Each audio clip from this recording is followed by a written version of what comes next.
नमस्कार, आप देख रहे हैं डीडी न्यूज। मैं हूं अशोक श्रीवास्तव। आज 25 दिसंबर है। आज से ठीक 2 साल पहले साल 2014 में 25 दिसंबर के दिन वाराणसी में प्रधानमंत्री नरेंद्र मोदी ने ऐलान किया था कि 25 दिसंबर को भारत में हर साल सुशासन दिवस मनाया जाएगा और आज पूरे हिंदुस्तान में सुशासन दिवस मनाया जा रहा है। 25 दिसंबर इसलिए भी खास है क्योंकि 25 दिसंबर को ही भारत के लोकप्रिय जनप्रिय पूर्व प्रधानमंत्री अटल बिहारी वाजपेयी का जन्मदिन है और उनके बारे में कहा जाता है कि उन्होंने जिस तरह से शासन और जनता के बीच एक दूरी कम करने की कोशिश की और जिस तरह से उन्होंने कनेक्टिविटी देश के गांवों को, देश के शहरों को देश की सरकार से जोड़ने के लिए काम किया, तो इससे उचित कोई मौका हो नहीं सकता कि उनके जन्मदिन को गुड गवर्नेंस यानी सुशासन दिवस के रूप में मनाया जाए। और जब प्रधानमंत्री नरेंद्र मोदी ने वाराणसी में ऐलान किया तो साथ साथ ये संकल्प भी जताया कि उनकी सरकार पारदर्शिता के लिए, जवाबदेही के लिए काम करेगी और साथ साथ सरकार का मूल मंत्र होगा नागरिक सबसे पहले। तो इन 2 सालों में नागरिक और सरकार के बीच की दूरी कितनी कम हुई है, सुशासन को लेकर दरअसल कितना काम हुआ है, और हम ये भी जानने की कोशिश करेंगे इस कार्यक्रम में कि कैसे और कब एक शासन सुशासन में बदलता है। इन सब पर बात करेंगे और इस चर्चा में हमारे साथ 2 खास मेहमान शिरकत कर रहे हैं। परिचय करा दूं, हमारे साथ शक्ति सिन्हा जी हैं। शक्ति सिन्हा जी नेहरू मेमोरियल के निदेशक हैं और पूर्व आईएएस अधिकारी हैं और भारत के पूर्व प्रधानमंत्री अटल बिहारी वाजपेयी के साथ भी इन्होंने लंबे समय तक काम किया था। हमारी दूसरी मेहमान प्रोफेसर सुषमा यादव हैं जो कि Indian institute of public administration से जुड़ी हुई हैं। बहुत बहुत शुक्रिया आप दोनों का। इससे पहले कि मैं अपने दोनों मेहमानों से इस चर्चा को आगे बढ़ूं, एक छोटी सी रिपोर्ट देखते हैं कि दरअसल सुशासन की जब बात करते हैं तो भारत के लिए सुशासन और गुड गवर्नेंस के मायने क्या हैं।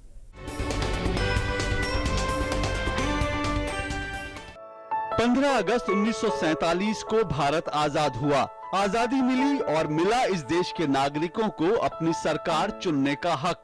तब से आज तक देश ने कई सरकारें देखी हैं, कई शासन देखे हैं, लेकिन अगर देश की बड़ी आबादी अब तक अशिक्षित है, देश के बड़े हिस्से में अब तक बिजली, पानी, शौचालय और अस्पताल जैसी मूलभूत सुविधाएं नहीं पहुंची हैं, तो साफ है कि हमने सिर्फ शासन देखे हैं, सुशासन नहीं। और इसीलिए 2 साल पहले 25 दिसंबर 2014 को प्रधानमंत्री नरेंद्र मोदी ने वाराणसी में कहा कि सुशासन किसी भी देश की प्रगति की कुंजी है और हम पारदर्शी और जवाबदेह प्रशासन उपलब्ध कराने के लिए प्रतिबद्ध हैं।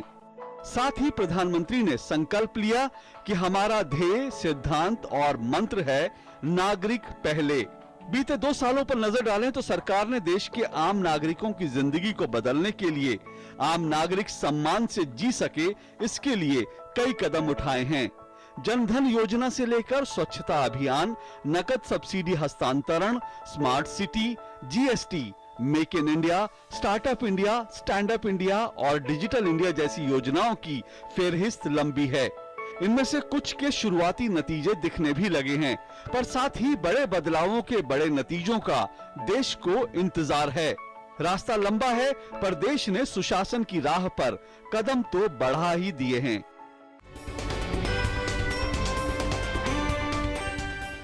तो हमारी रिपोर्ट थी और शक्ति जी, सबसे पहले मैं आपसे एक बात जानना चाहता हूं कि भारत की जब सुशासन की बात करते हैं, लोग कहते हैं कि भाई विधि का शासन हो, लोकतांत्रिक व्यवस्था हो, नागरिकों के लिए सरकार हो, और साथ साथ ये है कि हमारे अगर भारत के संदर्भ में बात करें तो भारत में लोकतंत्र हमेशा से है और भारत में हम देखते हैं कि विधि का शासन है, न्यायपालिका स्वतंत्र है, मीडिया स्वतंत्र है। फिर गुड गवर्नेंस की जरूरत क्यों महसूस हुई और क्यों प्रधानमंत्री का ऐलान जो है वास्तव में सामयिक है आज भी?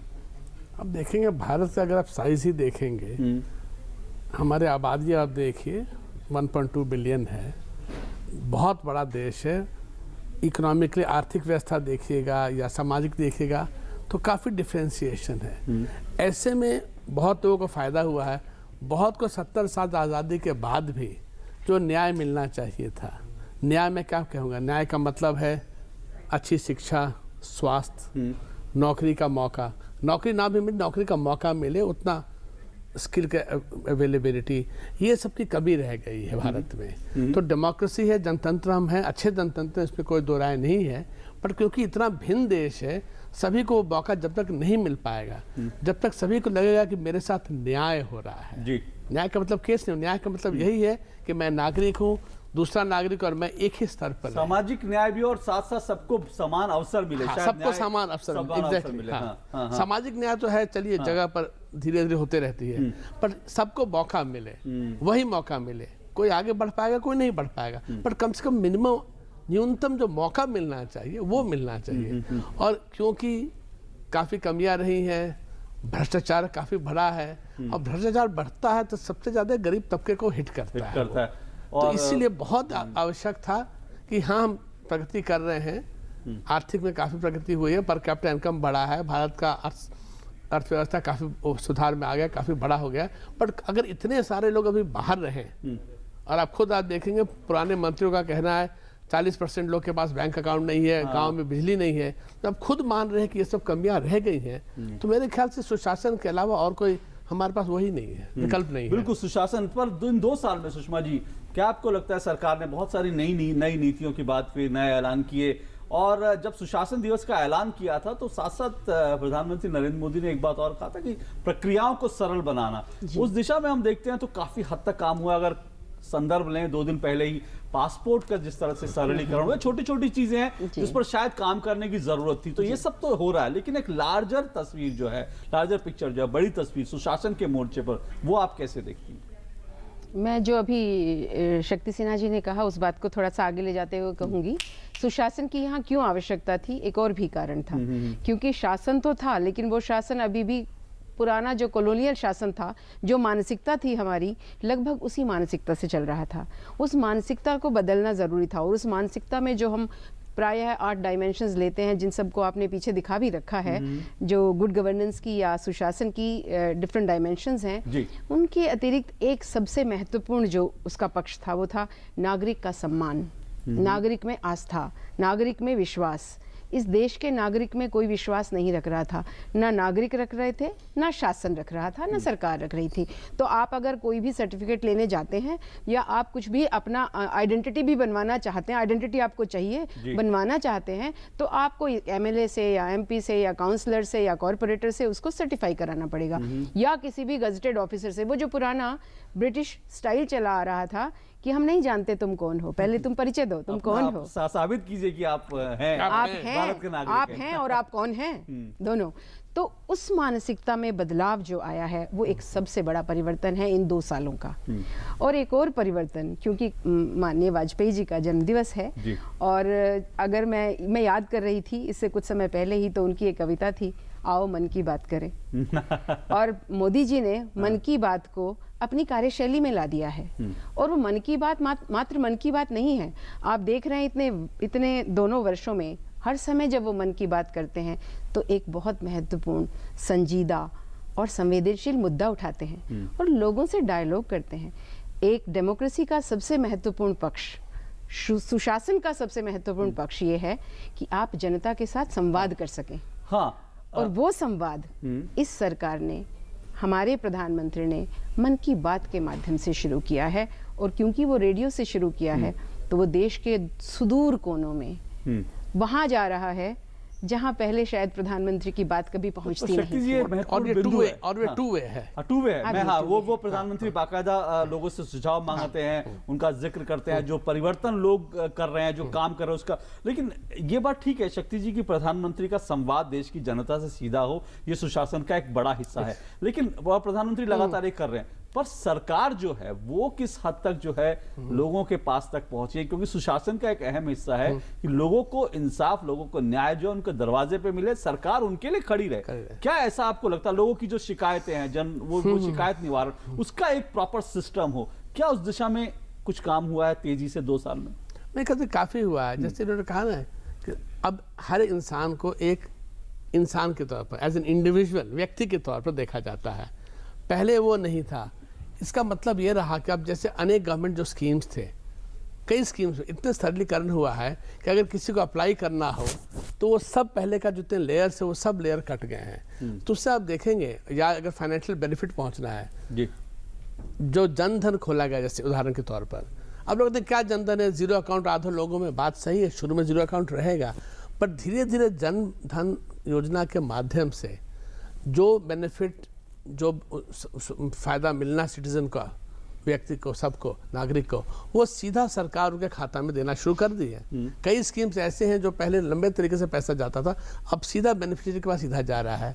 जन धन के थ्रू अपने बीमा कर सकता है, अपने हेल्थ का बीमा भी कर सकता है, स्वास्थ्य का बीमा भी और जीवन बीमा भी कर सकता है। तो अब पूरा अगर पैकेज देखेंगे, अब आप कहेंगे कि 2 साल में क्या हो गया, अगर करेंगे तो बड़ा धीरे धीरे करके वो जहाज बदल रहा है। मगर जहाज धीरे धीरे तो बदल रहा है, साथ साथ एवरी नाउ एंड देन एक ऐसा झटका लग रहा है जो कि सबको लग रहा है कि हाँ, जो पुराने हमारा तौर तरीका था काम करने का और जिससे चलते सरकार में और नागरिक में बहुत बड़ा गैप आ गया था, वो गैप धीरे धीरे अब कम हो रहा है। वो देखने में आपको आ रहा है। आप कोई पॉलिसी, सरकार का बड़ा पॉलिसी देखिए, हम देखेंगे लोग बोलेंगे जीएसटी को नागरिक से क्या मतलब है। चलो उदाहरण आम लोग को आपको लगेगा ना, जीएसटी के माध्यम से, क्योंकि हर लेवल पर टैक्सेशन उतना ही लगेगा जितना वहाँ वैल्यू एडेड हुआ है। मैंने आपसे सामान खरीदा, उस सामान 100 रुपये में खरीदा, उस पर मैंने 50 रुपये का वैल्यू किया और उसको बेचा 150 रुपये में, मैं अब टैक्स दे रहा हूँ केवल 50 रुपया पर। तो हर एक आदमी को पूरा लैडर में सच बोलने की तरफ प्रेरित कर रहा है। अब पहले झूठ बोलने का ना, भ्रष्टाचार का बहुत बड़ा प्राइस समाज देता है जी। एक तो सिस्टम को करप्ट कर देता है, सिस्टम जिसके पास पैसा उसको मदद करती है, उस पैसा ने उसको अलग कर देती है। अब जहाँ जहाँ भ्रष्टाचार जीएसटी के माध्यम से, डिमोनेटाइजेशन के माध्यम से कम होगा, नागरिक और सरकार के बीच में जो इंटरमीडियरी दलालों का लेवल आ गया हर जगह, दलाल शब्द बोलना नहीं चाहिए, बट रियलिटी लाइफ की है दलाल, उनका महत्व कम होते जाएगा और नागरिक डायरेक्टली सरकार के साथ असली मौके मायने में संवाद कर पाएगा। आपने झटके की बात की, तो जाहिर तौर पर जब झटके की बात होती है तो एक झटका जो अभी हम जिसकी बात कर सकते हैं वो डिमोनेटाइजेशन, विमुद्रीकरण की बात है। तो सुषमा जी, जब विमुद्रीकरण की लोग कहते हैं कि भाई सुशासन का मतलब है कि जनता को कम से कम तकलीफ हो, लेकिन आज लोग कह रहे हैं कि भाई लोगों को बैंकों की लाइन में खड़ा होना पड़ रहा है, लोग तकलीफ में जूझ रहे हैं। तो एक हिस्सा इस पूरे डिमोनेटाइजेशन का यह है, दूसरा हिस्सा डिमोनेटाइजेशन का है, विमुद्रीकरण का, कि डिजिटल बैंकिंग हो, डिजिटल लोग अपने लेन देन की तरफ जाएं। डिजिटल लेन देन, डिजिटल इंडिया को तो हम कह सकते हैं कि ये एक हिस्सा बड़ा है सुशासन का, लेकिन लोगों को लाइन में खड़ा होना, तो क्या इसका कोई मेल आप देखती हैं सुशासन के हिसाब से? देखिए, जो अभी हमारे प्रधानमंत्री जी भी कई बार कह चुके हैं कि इस देश के लोगों को तो लाइन में खड़े होने की आदत बहुत बरसों से है। वो बरस भी हमें याद है जब छोटी छोटी चीज़ों के लिए, चाहे आपकी घड़ी हो, चाहे आपका स्कूटर हो, चाहे आपका टेलीविजन हो, आप लाइनों में खड़े बहुत सारी लाइनों से अटल जी ने मुक्ति दिलाई थी तो आप लाइनों से खड़े होते थे। तो लाइनों में पर ये लाइनें जो हैं, ये आम आदमी के लिए बड़ी सुखद हैं, कष्टदायक हैं लेकिन सुखद हैं। और एक पब्लिक पॉलिसी एंड गवर्नेंस मेरा विषय है, तो मैं ऑब्जर्व भी करती हूँ, लोगों से बात भी करती हूँ। एक बहुत ही सुंदर कल की बातचीत बता रही हूँ। एक बैंक के आगे लाइन लगी हुई है, हमने उनसे पूछा भी, बल्कि तो एक व्यापारी जो ये कह रहे हैं, और ये देखिए बड़ी गहराई की बात है, उन्होंने कहा हाँ बहुत परेशानी तो हो रही है, पर परेशानी तो सभी लोगों को हो रही है, और अब तो ऐसे लोगों को भी हो रही है जो कभी लाइन में नहीं खड़े होते थे, वो भी खड़े हो रहे हैं, तो हमारा कष्ट भी समझ रहे हैं। लेकिन इससे भी बड़ी बात है कि जब ये डिजिटल बैंकिंग आएगी, हमारे बच्चे ये कहने लगे हैं, जो मॉडर्न थे, जो ट्रेडिंग से जा रहे थे, वो कहते थे इस दुकान पे मुझे नहीं बैठना, क्योंकि हर एक से 2-2 रुपए का काम करूं मैं, फिर कैश नहीं हो या चेंज नहीं हो, करेंसी नहीं हो, लोग कुछ बोलते हैं। अगर ये आ जाता है डिजिटल पेमेंट, आ रहा है, तेजी से आ रहा है, बहुत आ रहा है, बहुत तेजी से, उसका बता रही हूँ वाक्य, अगर ये आ जाता है तो मेरे बच्चे मेरे व्यापार में लौट आएंगे, मेरे बच्चे मेरी दुकान में लौट आएंगे।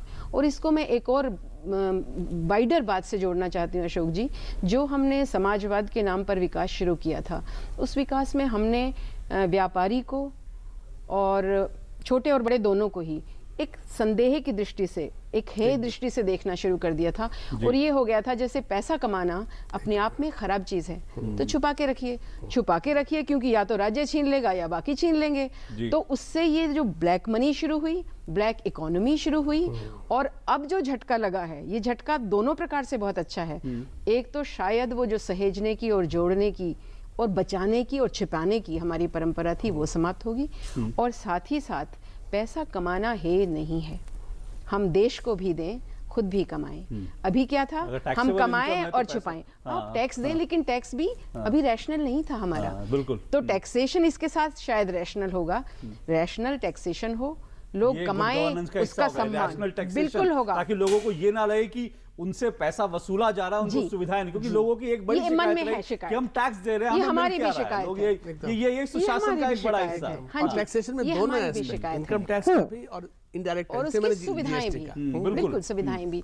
और एक और बात कहूं, अगर सुशासन को ब्रॉडली हम कहें तो दो ही चीजें होती हैं। राज्य हमारे लिए क्या कर रहा है, हम राज्य के लिए क्या कर रहे हैं। तो राज्य के लिए तो जो यहाँ एक बहुत छोटा वर्ग है जो टैक्स दे रहा है, हम आप जो नौकरी करते हैं, और बाकी सब उसे बड़े आराम से अभी तक छिपाते रहे हैं, और छिपाते हैं तो फिर वो दलाल वाला जो व्यवस्था है या और तरीके निकाल लिया उन्होंने अपना काम चलाने के, तो वो देश को नहीं मिल रहा है पैसा। तो फिर जब हम पैसा इतना देते हैं, हम सुविधाएं चाहते हैं, सुविधाएं नहीं मिलती हैं। आप नीतियां जो बनाएं वो बड़े वर्ग को देखकर बनाएं, नीतियां वो बनाएं जो वास्तव में लोगों तक पहुंच सकें। सुशासन तभी आता है पहले लोगों की भागीदारी उसमें हो जाए, जो नीति बनाए, और फिर उस नीति को लोगों तक हम पहुंचा सकें। शायद जो जिसका शक्ति जिसकी ने बात जिक्र शक्ति किया था थी, बिल्कुल। कि बैंकिंग सिस्टम में लोगों की भागीदारी, और उसके बाद जो है अगला कदम शायद सुशासन के लिए। अशोक जी, 2 वर्ष पहले तक इस देश का बहुत बड़ा हिस्सा, जो अब संख्याएं आ रही हैं, लेकिन वो लोग जो चाहते थे कि वो अपना अकाउंट खोल लें, कोई उनको सर्टिफाई बैंक करने में को घुसने नहीं दिया जाता हाँ था। तैयार नहीं और था। वो बेचारे बैंक में घुस नहीं जी, घुस सकते नहीं थे। एक तरह के मानसिक एक दीवार थी, वो दीवार तो टूट गई, इसमें कोई दो राय नहीं। और शक्ति जी, एक बड़ी बात, क्योंकि विमुद्रीकरण का एक बड़ा हिस्सा जो है, जिससे जोड़ के देखा जा रहा है, और जो सुशासन के लिए बहुत जरूरी है, वो एक भ्रष्टाचार को खत्म करना, और दूसरा सरकार की जवाबदेही, सरकार की पारदर्शिता। जब हम दोनों की बात करते हैं, जैसे अभी विमुद्रीकरण के मुद्दे के साथ एक मुद्दा और सामने आ गया कि पॉलिटिकल पार्टियों की फंडिंग की बात आ गई। प्रधानमंत्री बार बार कह रहे हैं कि इस पर बहस हो, इस पर बात हो, पॉलिटिकल पार्टियों की फंडिंग पर बात हो, इस पर बात हो कि कैसे देश में चुनाव होते हैं, इस पर बार बार कह रहे हैं। तो ये भी आपको लगता है सुशासन के हिसाब से ये एक बड़ी चीज है जिस तरफ ये सरकार दिख रही है, बहुत चिंतित दिख रही है, और वास्तव में कुछ आगे बढ़ने की कोशिश कर रही है, हालांकि हर्डल्स हैं। हर्डल्स तो बहुत रहेंगे, क्योंकि पॉलिटिकल पार्टी का काम करने का एक तरीका 60-70 साल में हो गया है, उसको बदलना बहुत मुश्किल है। बट क्योंकि प्रधानमंत्री बार बार पॉलिटिकल फंडिंग की बात कर रहे हैं, पॉलिटिकल पार्टीज की फंडिंग इलेक्शन के लिए, निर्वाचन के लिए आवश्यक है, मगर आपको उस पर अगर पारदर्शिता नहीं आए तो भ्रष्टाचार की शुरुआत वहीं से हो जाती है। तो इसलिए उनमें और जिनको टैक्स देना चाहिए और टैक्स नहीं दे रहे हैं, उनमें बीच में एक अलायंस बन जाता है, गठबंधन बन जाता है। तो एक बार इलेक्शंस के पॉलिटिकल पार्टीज के फंडिंग में पारदर्शिता आ जाए और सबको पता चले पैसा कहाँ से आ रहा है, कैसे आ रहा है, तो मेरे ख्याल से इसमें काफ़ी सुधार होगा। अभी पॉलिटिकल पार्टीज क्योंकि टैक्स देती नहीं है, उनको इनकम टैक्स रिटर्न फाइल करना पड़ता है, बट उनको टैक्स नहीं देना पड़ता है अभी। वो उस बात से उनको टैक्स की आवश्यकता नहीं, उनसे टेन हमको टैक्स देना नहीं है। मगर उनके फंडिंग में अभी क्या है कि 20,000 के नीचे का जितना पैसा उनको मिलता है वो कैश में दिखा सकते हैं। अशोक जी ने दिया, शक्ति सिन्हा ने दिया, सुषमा जी ने, उसकी कोई आवश्यकता नहीं है। वो लेवल धीरे धीरे सरकार को घटाना ही पड़ेगा, जितनी फंडिंग आए। देखिए, इलेक्शन फंडिंग की आवश्यकता है डेमोक्रेसी में, लोकतंत्र में। अगर पॉलिटिकल पार्टी हेल्दी ना रहे वो अच्छी बात नहीं है। तो फिर कैसे सुशासन होगा, राजनीतिक तो पॉलिटिकल पार्टी को फंडिंग जरूर आवश्यकता है, स्टेट फंडिंग एक तरीका करने का।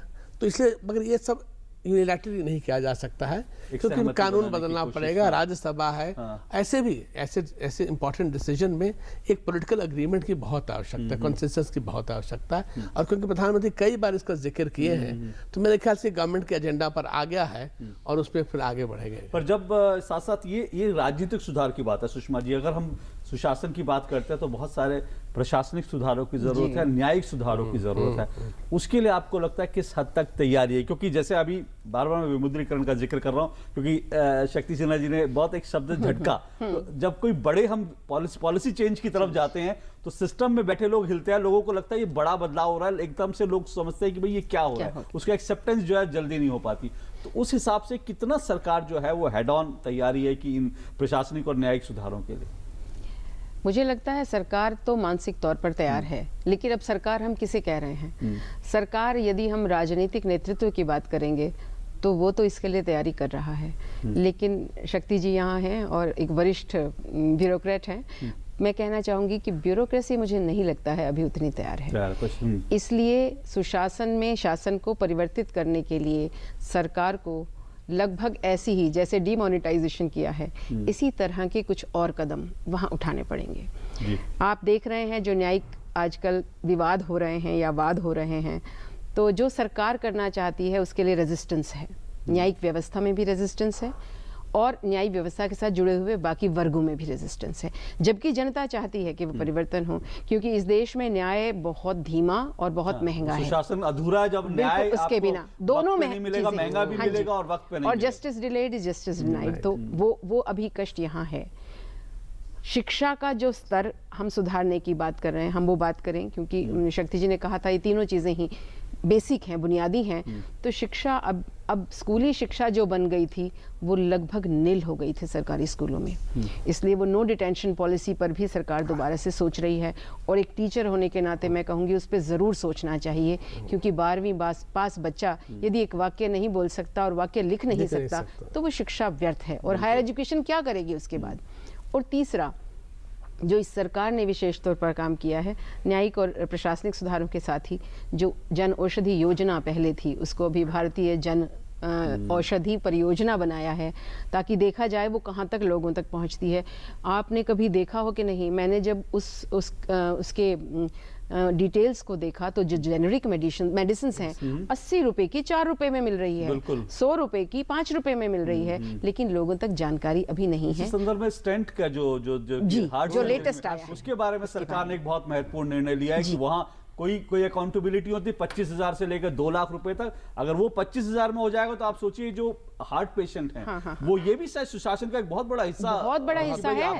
नहीं, एक और बात कहना चाहती हूँ, बल्कि हमने अपने यहाँ पर अभी फार्मासिस्ट जो फार्मा एजुकेटेड यूथ है उसको यूज नहीं किया। आप बताइए इस देश में नागरिक को बताने वाला कौन है कि इस दवा का आप पर क्या प्रभाव होगा, क्या पॉजिटिव होगा क्या नेगेटिव। नेगेटिव ही ज्यादा है इंग्लिश मेडिसिन का प्रभाव, तो वो बताने वाला यहाँ कोई नहीं है। डॉक्टर्स के पास समय नहीं है, नर्सें जानती नहीं है, केमिस्ट पर फार्माकोलॉजिस्ट बैठा नहीं है। तो अभी एक बहुत बड़ा सुधार उधर भी जरूरी है, और मुझे लगता है सरकार बड़ी गंभीरता से सोच रही है, लेकिन ये सारे सुधार तभी होंगे जब प्रशासन इसमें मैं थोड़ा ऐड करना चाहता हूँ। जो मैं प्रैक्टिकल एग्जांपल देता हूँ, जो मैंने देखा है पिछले 2.5 साल में, मैं पोर्ट्स पर, बंदरगाह पर काफी काम किया हूँ, शोध किया हूँ।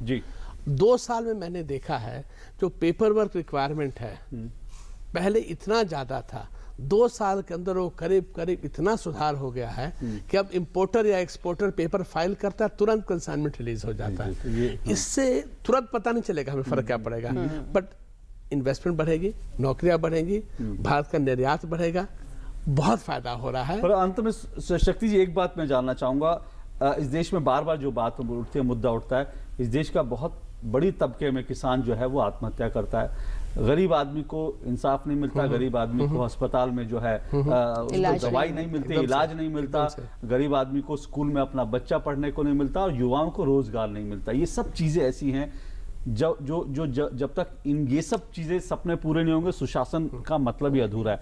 आपको लगता है इस दिशा में सरकार गंभीरता से आगे बढ़ रही है? कुछ आपको लग रहा है कि एक रोड मैप है जिसपे काम चल रहा है? एक रोड मैप से नहीं होगा, आपको अन्य रोड मैप की आवश्यकता है, और इसमें सबसे बड़ा रोड मैप जो है जब प्लानिंग कमीशन का एबॉलिशन हुआ, पहले भारत भर में हर अस्पताल कैसे चलेगा, स्कूल कैसे चलेगा, कृषि में किस तरह का इन्वेस्टमेंट होगा, दिल्ली से डिसाइड किया जाता था।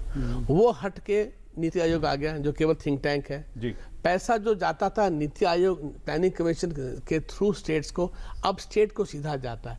अब मणिपुर में जो समस्या महाराष्ट्र में जो है वो एक तो नहीं है ना, बिल्कुल अलग अलग। दोनों को आजादी देनी चाहिए कि ठीक है ये जो टैक्स हम कलेक्ट के देश का है, इस भारत सरकार का टैक्स नहीं है, तब 50 से ज्यादा प्रतिशत उनके पास सीधा जा रहा है कि वो रिस्पॉन्ड कर पाए अपने नागरिकों की आवश्यकता है। मेरे ख्याल से वो सबसे बड़ा इंपॉर्टेंट चीज है जो कि भारत में सुशासन लाने में और पारदर्शिता लाने में, राज्य सरकारों में पारदर्शिता, यानी रोड मैप हैं, अलग अलग दिशाओं में काम चल रहा है, और वो सारे जो दिशाएं हैं वो सुशासन की तरफ बढ़ती, क्योंकि अकाउंटेबिलिटी उससे बढ़ेगा। ठीक है, जब तक अकाउंटेबिलिटी नहीं बढ़ेगी सुशासन नहीं आएगा, बिल्कुल नहीं आएगा, और सुशासन की जरूरत है। शासन को सुशासन में बदलना पड़ेगा।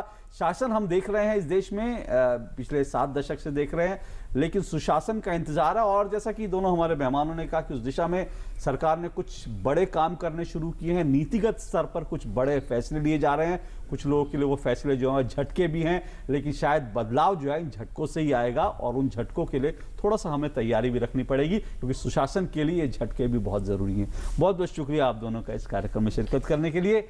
इस विशेष कार्यक्रम में फिलहाल इतना ही, इजाजत दीजिए, नमस्कार।